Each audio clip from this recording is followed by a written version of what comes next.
A special thank you to each of our subscribers who make this channel possible. Here's today's story. In a significant shift in policy, South Korea is actively considering the direct supply of weapons to Ukraine as evidence mounts that North Korean soldiers are gearing up to assist Russian forces in their ongoing conflict with Ukraine.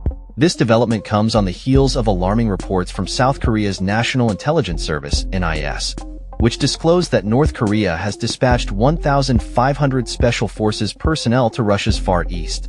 These troops are reportedly undergoing training and acclimatization at various military bases in preparation for combat alongside Russian troops in Ukraine. Furthermore, local media reports indicate that Pyongyang has plans to send a total of 12,000 troops, organized into 4 brigades, to bolster Russia's military efforts. In response to these developments, a senior official from the office of South Korean President Yoon Suk-yeol stated that Seoul is open to considering the provision of both defensive and lethal weaponry to Ukraine, depending on the evolving situation. This marks South Korea's most proactive stance towards arming Ukraine to date, highlighting the increasing urgency of the matter. We would consider supplying weapons for defensive purposes as part of the step-by-step scenarios, and if it seems they are going too far, we might also consider offensive use, the official remarked, signaling a possible shift in South Korea's long-standing policy of not supplying arms to nations actively engaged in conflict. The urgency of this situation is underscored by a recent emergency meeting of South Korea's National Security Council, convened to address the implications of North Korea's growing military ties with Russia. Historically, South Korea has provided humanitarian aid and joined in international sanctions against Moscow, but has refrained from supplying arms to Kiev. However, the current geopolitical landscape, marked by North Korea's increasing military involvement, may compel a re-evaluation of this policy. Ukraine's President Volodymyr Zelensky has previously called for a robust international response to North Korea's role in the ongoing conflict, emphasizing the dire need for munitions as Ukrainian forces face significant shortages. Recent footage has surfaced, purportedly showing North Korean soldiers undergoing training in Russia, further corroborating reports of their involvement. Clips circulated by the Ukrainian Strategic Communication and Information Security Center depict North Korean soldiers receiving uniforms and equipment at a training ground in the Russian Far East. The Kremlin has yet to confirm the presence of North Korean troops in Ukraine but has defended its military cooperation with Pyongyang, asserting that such actions are within Russia's sovereign rights.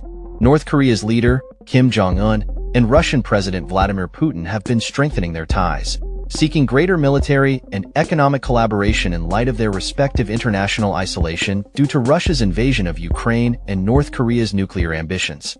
In June, the two leaders formalized their alliance through a pact that includes mutual defense commitments, further solidifying their partnership. The UK has also weighed in on the situation, stating that it is highly likely that North Korea has agreed to send troops to support Russia's military operations in Ukraine.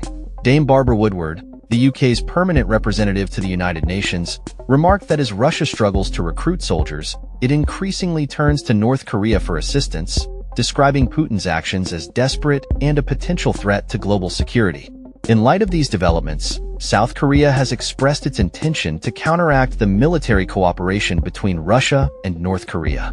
Officials in Seoul have condemned the alleged troop deployment as a significant security threat, not only to South Korea but to the international community as a whole. The National Security Council has vowed to implement phased countermeasures, which may include the provision of arms to Ukraine. South Korea's government summoned the Russian ambassador to express its concerns over North Korea's alleged troop deployment.